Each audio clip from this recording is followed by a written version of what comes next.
The cold wind blew, and the sky was already beginning to glow with the approach of the dawn. Down the quiet rails, a single steam engine hissed along at a breakneck pace. The engine was in British Rail green, and pulled a single coach with a brake van screeching along behind. Oliver huffed and puffed loudly as he rushed along. He'd been stuck waiting in an old siding for a late-night goods to pass. The goods had been hours late, and he'd not wanted to risk being seen by diesels. He'd been stuck on a disused branch for weeks, listening to the diesels growl as they looked for a runaway steam engine. Now was the time to make a run for Sodor. But with the sun rising, Oliver knew he wasn't going to make it to his next hiding spot before the dawn. That meant he might be caught, and his run for freedom would be for nothing. Oh dear. Oh dear. Tittered Isabel, his coach. Driver, we're not gonna make it, Oliver said. Indeed. We might need to find a different hiding spot. And fast. Just as the sun began to shed its golden rays on the tops of church steeples, Oliver hissed into a disused shunting yard. Weeds had taken over the tracks, and the station sat closed, with boards on its windows and graffiti on its walls. It felt very eerie, but with the sun almost up, it would have to do. The driver and fireman changed the points, and Oliver, with Isabel and Toad, slipped into the yard. They hid in the furthest siding from the main line. Trees and bushes had grown thickly here, and a derelict engine shed gave further cover. The fireman dropped Oliver's fire quickly. "Just as well we stopped. We're almost out of coal." Do you think it'll be enough to get us to Sodor? Oliver asked worriedly. "I dunno," said the fireman gravely. "We'll need to source some more. We've gotten so far already, we can't fail now." The engine crew quickly placed rubbish on and around Oliver, to better keep him hidden while they went out to find extra coal. We'll be back soon, old boy. Hopefully someone will have some coal to spare. Then they left. Isabel and Toad fell asleep after a while. Oliver, however, couldn't sleep so easily. Soon, the sound of diesels running past on the main line could be heard, growling as they rumbled past. He kept a careful watch, listening for a sound that would mean they'd been spotted. But it didn't take long before Oliver drifted off to sleep as well.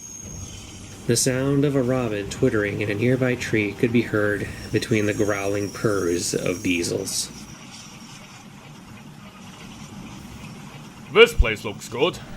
Oliver woke with a start. The voice was not his crew or even Toad's. It was accompanied by a deep rumbling of a diesel engine. 2 of them. Oliver peered through the rubbish that was piled on his front, looking out. There were 2 diesels. One was a small shunter, and the other was a larger mainline diesel. Between them was a long scrap train, sitting in the yards off the main line. They were only 2 tracks away. Oliver bit on his tongue, trying to remain as silent as he could. The shunter spoke up. You couldn't have picked a cleaner yard. Sitting here, this scrap will fall apart before we can get it to the scrap yard. It's off the main line, and you know how our controller will have a fit if we block the main line. Heck, he might toss us on the scrap pile if we do that. The other diesel grumbled.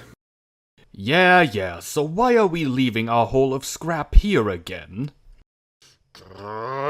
'Cause the scrap yards you want to go to has cheated us out of hundreds of pounds many times before. I am sure another place will give us more for this junk. If you insist. Then we'll take some of this junk and see what other places will pay, and we'll go to the place that will pay the most. The big diesel rumbled back and looked at the scrap train.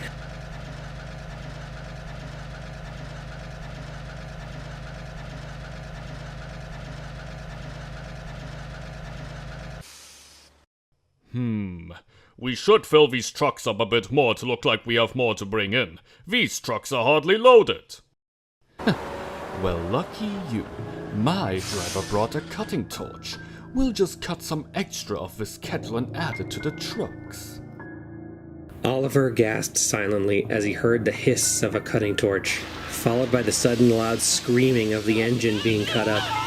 He couldn't see this engine, as the big diesel obscured his sight, only being able to see the sparks hitting the ground. He closed his eyes and tried hard to ignore it, but it was not possible. The screams carried on for what felt like forever. Eventually, the sound of diesels departing could be heard, a few trucks rattling behind them. The screams stopped and slowed into a series of pained moans.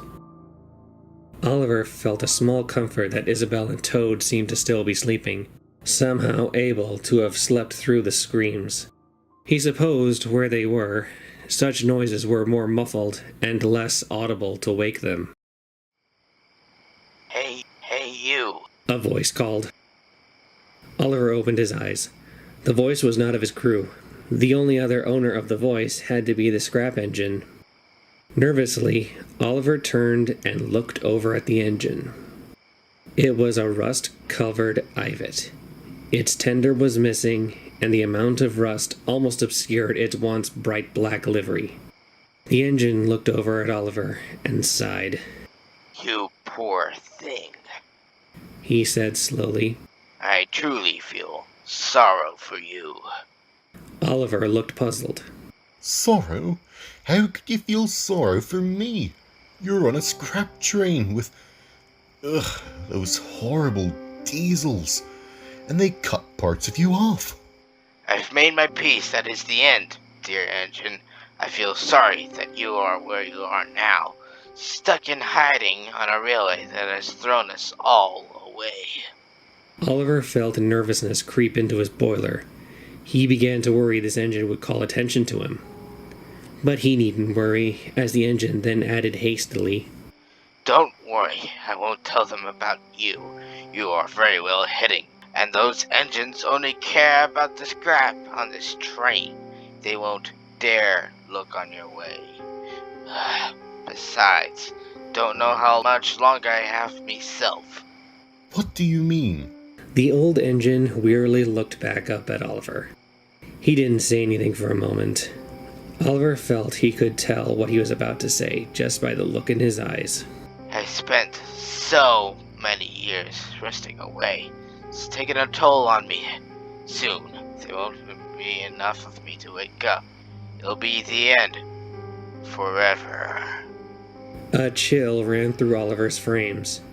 He remembered the stories of what old engines felt just before they passed away. Those that were lucky enough to be spared being alive when the cutting began. How gradually engines would first feel pain in their bodies as the rust set in. Then gradually, that pain became less and less.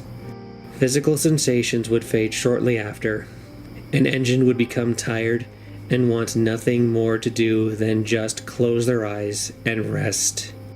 And then, in a blink, they'd be gone, leaving a smokebox door in its place. The old engine coughed and brought Oliver's attention back.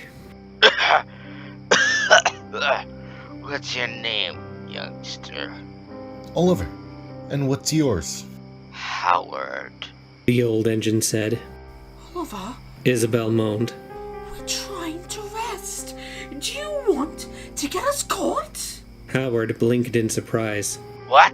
Who said that? I thought we were alone. No, Oliver said quickly. I'm here with my coach Isabel and a brake fan named Toad. We're escaping. Howard sighed heavily. Oh, dear. You are that engine the diesels talk so much about. Rumors one of us is fleeing scrap. I don't wish to spoil your hopes, Oliver, but there is nowhere to go. The northern region, the south and the east, and your home of western regions have thrown us to the side. Why do you flee? Because there's a place where steam engines are safe. The northwestern region, Sodor. We're going there, Mr. Howard. Toad said from the back. We hear that railway's looking forward to keeping steam engines in service. Howard looked away, his face still gloomy. Sweet thought, but it's not possible. All the controllers have gone in and unanimously said that diesels are the way forward, and that's such a long trip, especially for a tank engine such as yourself. doubt you're in very good condition for working life, Oliver, given the state of our railways. Oliver felt indignity rising in his boiler. Sodor was his last hope, and while he knew his condition was a little worse for wear, he was certain he'd make it. I might be rough, but Sodor is a haven for steam engines. Those engines pull actual trains, and they're taken care of no matter how rough of a state they're in. But the diesels... We read in a newspaper that Sodor will never be like this. Oliver snapped. My driver and fireman read in the paper that the famous Flying Scotsman is visiting there, and the controller made a statement saying his railway will never become like the mainland England. That is why we're going there. It's hope. Something you've got none to give. The old engine looked at the enraged tank engine and sighed again, looking down at his buffers. You are partially right. I have no hope. It's only for myself and my state. That controller on that island doesn't indeed sound like a wonderful person. To invite Scotsmen, a preserved steam engine, you must value preservation. He then paused and looked over to Oliver. I must have a little hope that some of us steam engines will survive, so long as there are people who see value in us. I do hope you are correct, Oliver, and that if you do make it, then you would cherish that opportunity.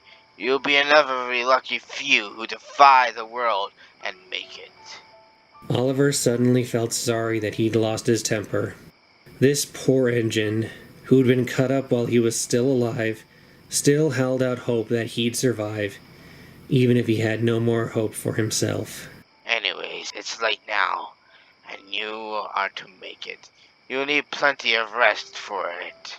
Alright, I'm sorry I snapped Howard. Just, none of the engines on my old line felt I'd make it. The old engine sighed and coughed a moment, his lips pulling back in a small, faint smile. It's alright. Just keep that energy when you really need it. Show any doubters why you are a survivor, but never forget to take your time and enjoy the time you have, like I'm going to. And with that, the engine yawned and closed his eyes. Oliver stayed awake a moment longer, listening to the engine snore. Soon the sound put him to sleep, with Isabel and Toad following suit not long after. Oliver was woken by the sound of diesel engines. They had come back. He turned to look at Howard and gasped. Instead of a face, all that greeted Oliver was an empty smoke box. Oliver felt terrible. Even without a fire, he felt colder than he'd ever been before. To have spoken to an engine one day, and then see them just gone the next. He didn't know it was possible to feel this terrible. Glad we took that scrap to some other yards. We would have lost a good 130 pounds going to the one you suggested. The big diesel chuckled. Blow it out of your exhaust. Let's just hurry up and get this log there before they change their mind. The shunter stopped at the rusty engine's remains. Look at this. He's gone. Surprised he lasted as long as he did, that useless kettle. At least he won't complain anymore. Not any more than his useless old body does already. The diesels cackled with laughter as they backed up to the train and coupled up. Oliver watched as they took Howard's rusty body away, laughing all the time. This had once been a living engine, and to hear them laugh at his demise like it was nothing, it made Oliver sick. Later, when Isabel and Toad had awoken, they asked if the diesels had come back. Oliver took a deep breath. They've already come and gone. He said, I didn't hear them come back. Oh my, Isabel whimpered. poor Howard. To be left with those brutes. He must be terrified. Oliver sighed and stared out at the empty yard before him. How terrified he must be, indeed. As soon as night fell, Oliver's crew had returned. They hadn't found much coal, but they had found some. They quickly built up Oliver's fire and gave him plenty of steam. Slowly, Oliver clanked along through the bushes and weeds.